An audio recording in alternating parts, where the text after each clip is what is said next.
Hello everyone, welcome back to Train Simulator. We are here today on Donner Pass, back with another video for the Modernizing series. So, this is episode 12, I believe it is, and I disappointed the community again. I hate to say it, but I have. The last episode, episode 11, I promised a lot of things that I broke pretty quickly, and I apologize for not getting content out as regularly as expected, or as I would like to. So what you guys will see in this episode, so I'm just doing a little voiceover at the moment right here, and we'll explain some things that you'll see in the speed build for today's episode. But the footage that you'll see was recorded back in October, I believe, of 2020. So it was just after episode 11 was released, and I worked on what you see here right on your screen. I was gonna publish it, I was gonna get it uploaded and things like that, but around that time, that was when my brother went from having in-person school to virtual school.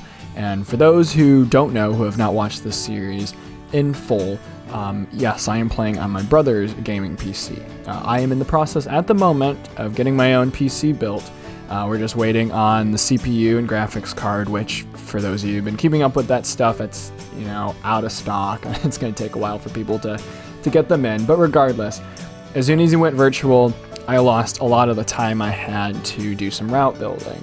So part of it was that, and part of it too was I think I did have time to get on and route build, but at the same time, the motivation went down again. I mean, for being 12 episodes in, this has been quite an extensive build, and we're not out of Reno, Nevada yet.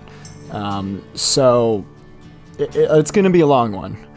For those who always ask, when is the build going to be released, or when can I get my hands on the build? It's going to be a long time, especially since we are using some freeware assets as well that's not officially released by Dovetail Games. So I'm going to need people, and I'm going to need help to test this stuff before it can be released. Also, I was kind of skeptical on opening this route today because this is the first time I've opened the route up since Train Simulator got updated to TS 2021. Which Dovetail Games have been doing a pretty good job lately on not doing anything drastic with TS1, is what this version is called, the original Train Simulator. They've done a good job with not updating TS1 to break models, to break, any of the content released on the sim. So, yeah, it was a bit encouraging to know that I opened it up and I didn't see any assets disappear or anything change for that matter. So anyway, like I said, excuses. Let's get to what you guys will see in this episode. So if you go to Google Maps today and don't go on Street View, but just look at this area, it's a pretty dead, barren stretch of property. And that's what this was originally going to be. However, I went on Street View and saw that there's a lot of buildings going up here, and I was curious as to what this was.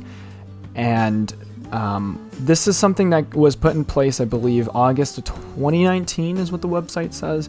But this little stretch of road and development is called the Village on Sage Street. And what it is, it's basically a community for low-income families who may not have a home. Apparently, a lot of places struggle with people who, are homeless, who don't have shelters. And so this is a stretch of dorm-like facilities and living spaces for those low-income families and the homeless. So that's what this stretch is here. And I'm glad I went to Street View. I'm glad I did a little bit of research on this and made this, because otherwise it was going to be a barren, strip of land. And I think, for the good that's coming out of what this, road and this, development is doing to the community of Reno, I think it's special enough to put that in the train sim. It's something that not a lot of developers will look at. A lot of developers will just look at Google Maps, or if they've been there, you know, or go to Street View, they're going to try to replicate what's there, but otherwise, you know, there's not too much importance as to what the area is and what it's for and such. So to have incorporated that into the route is pretty special, I think. So like I said, you guys will see the speed build of it and the build up on that. So I chose some of the nicely looking buildings, added a lot of these like play sets. You have your picnic tables there, you know, etc. There's a little garden over here as well, a little greenhouse. So yeah, you guys will see that in the speed build and, you know, how I got it to be what it is. Also put this little sound wall, you know, behind, you know, next to the train tracks and such. So like I said, this was the biggest part of the build. And it was just kind of working in this area as well, and especially with this building here.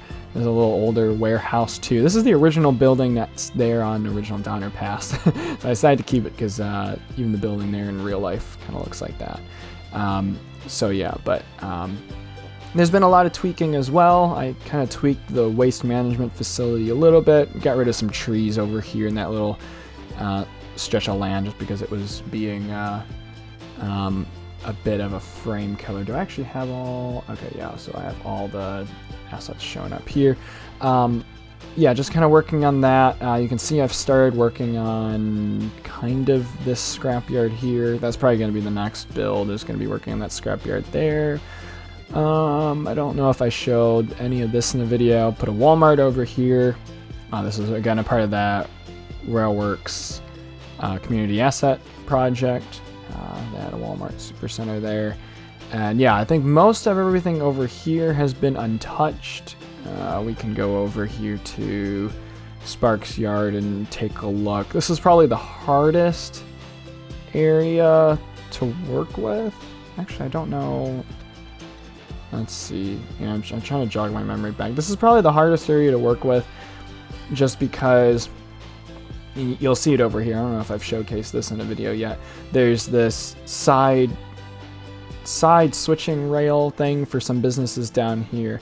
So you can see I have some rail up here. This might provide some cool switching opportunities for some businesses over here. And then you got a set of abandoned rails that goes through over here. It's a pretty interesting area.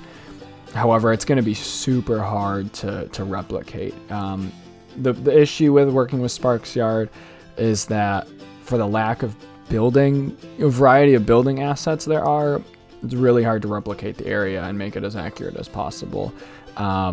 So there's going to be a lot of cheesing done to make that work.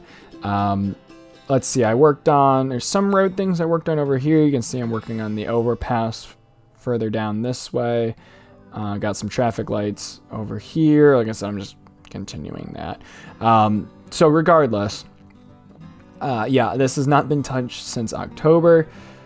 Again, it's a long build. I respect those of you who have, you know, respected me in the sense that this build has not been going quicker, because it is just me working solo and working on this route. And like I said, this is all that's been touched. There's plenty more miles to be covered going forward.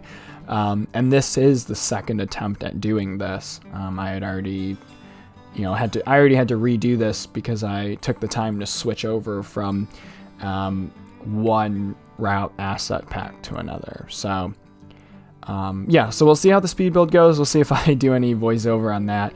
But this is just to give you guys a rundown of what's happening. Like I said, I'm hoping to get this PC built sooner than later. It's just a matter of waiting for graphics cards to be available, and waiting for the CPUs to come back in stock. And like I said, hopefully then I'll have more time to work on this route. But I appreciate all the support. I appreciate everyone who's been loving the speed building stuff.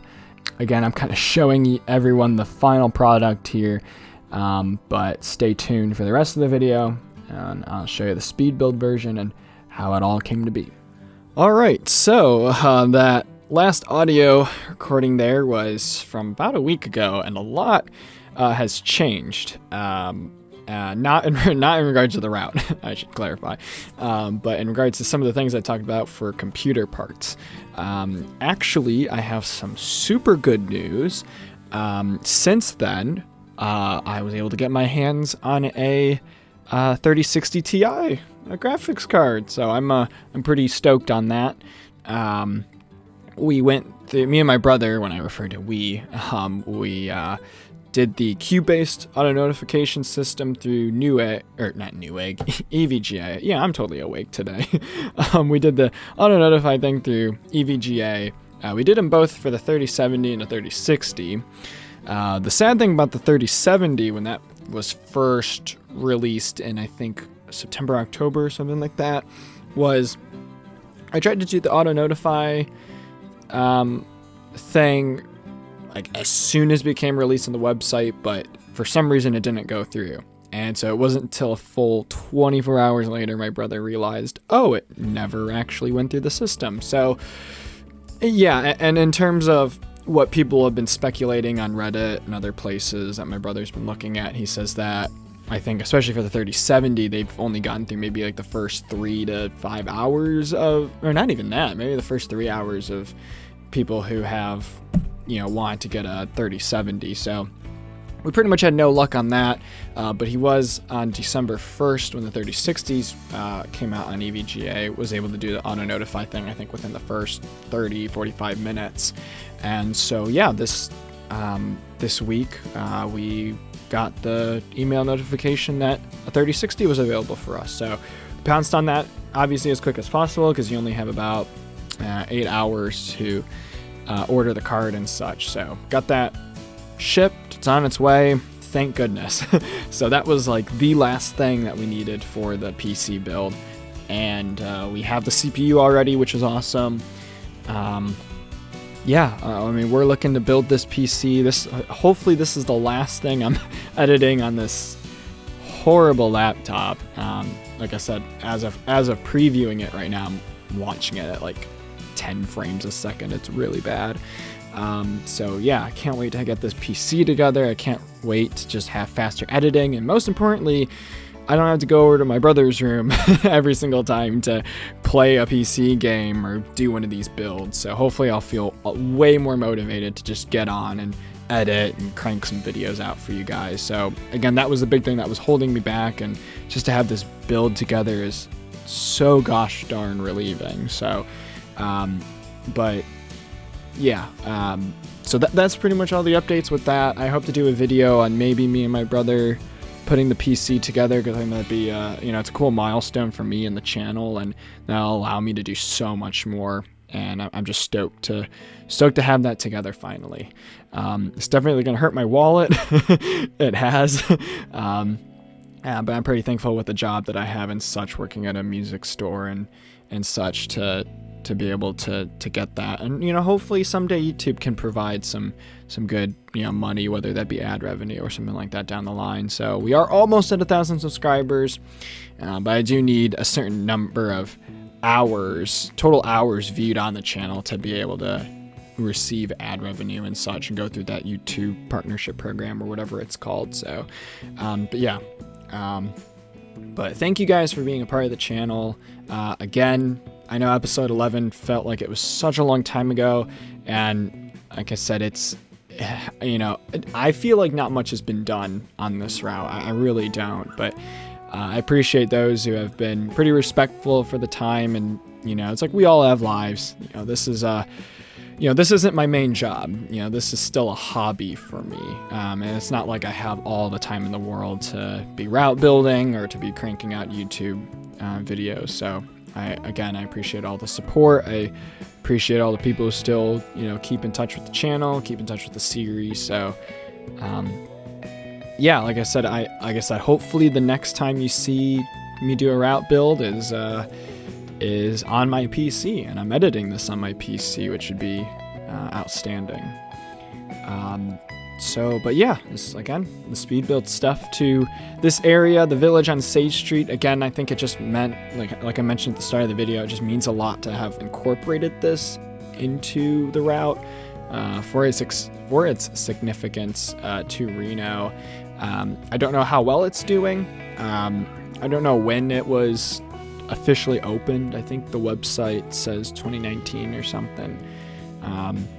So I hope it's doing well. I hope it's prospering. I hope it's fitting the needs to the community of Reno, the suburbs of Reno.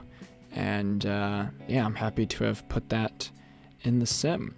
But yeah, it's the usual battle when doing these builds in regards to finding assets and where do things go. A good hour and a half probably of this footage, not sped up, was me deciding what buildings do I use for this development. And a lot of those buildings you see there were just buildings sunk into the ground because there just wasn't anything close to what I could find in regards to what this is supposed to be. Again, it's more like a dorm-based facility and apartments and such. So again, it was hard to find that, but I think these buildings do enough justice. And like I said, for the average player, your focus is just taking your locomotive, your train to the destination and being on time, or achieving whatever it might be. Your focus normally isn't the surroundings. That's usually like the last thing in your mind. But it's still it's an art form to do all this stuff. To incorporate this in some way is still, at the end of the day, it's a lot of time takes place. It just shows how much time is taken out of the developers and all the people that do make routes. They don't have as much time as most of us do, because for the most part they're on a time schedule really to get a route out, and that's why most routes are pretty basic. There's not too much in the way of assets.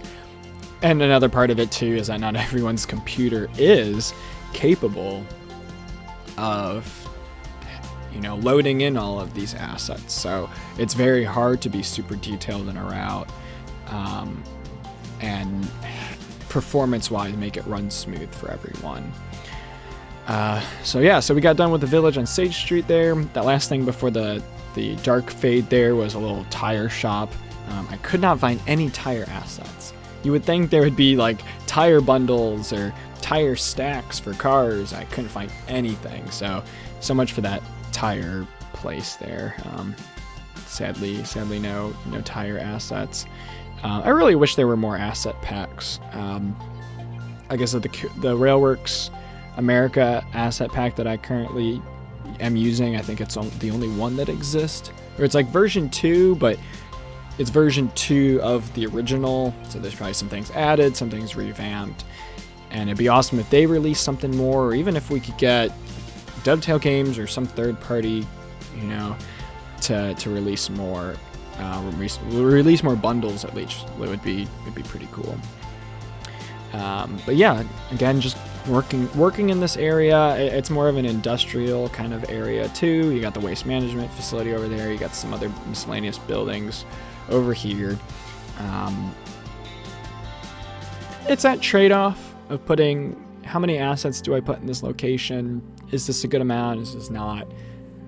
It's a pretty big trade-off. And as with any build, I feel like you can easily get sidetracked. I mean, like I said, I was working in that facility there, and I'm just scrolling through assets, and I see these floodlights, and I'm like, oh, these might look good for the waste management facility. So that's the tough thing about building, and that's the tough thing about picking through assets, is that you can be sitting there all day looking through assets and trying to figure out what's best. And so I think that's what takes up most of the time when route building. I probably should take a bit of land and just select props that I think I'm going to use and place a bunch of props down. And when I get to a prop that I think I'll use, I'll just go to that area, like copy and paste that prop instead of having to scroll through the lists. And I really wish there is an update to where you can actually categorize your props in your list. Like, you are given those 3 lists. You have like a red, green, and blue list, but they don't save after each session. And then, there's no search option, so you can't search keywords. I think if you're given the option to search keywords, that would make the process go so much quicker. So I don't know how hard that is for Dovetail Games to incorporate, but if that's something I had to recommend, and if that's something that, if Dovetail Games are still looking for something to improve on TS1, I would highly recommend that being an option in the editor. So, like I said, I think that would make things go quicker. Otherwise, especially for these smaller assets as well, you're just scrolling through endlessly to try to find the one that fits for you as well. But yeah, like I said, I mean, it's a double-edged sword. I'm happy with the progress of things so far, but at the same time, it's just not going faster than I'd like it to. So, yeah, like I said, once I get this PC built, I hope I can have more time to just crank out content, and I might do a lot of things behind the scenes, especially since most of these videos, it's kind of the same repetitiveness. So the videos might turn into more of, hey, let's showcase one section that I think is cool and different and unique, and then the rest of it's just done in my own time. So, but yeah, so again, this was all done back in October. This was back technically in Train Simulator 2020, so I haven't done anything current for TS 2021, but hopefully content will come soon. So that's it for episode 12. Thank you guys so much again for watching. If you enjoyed this stuff, be sure to subscribe to the channel, like the video, and I'll see you guys in episode 13.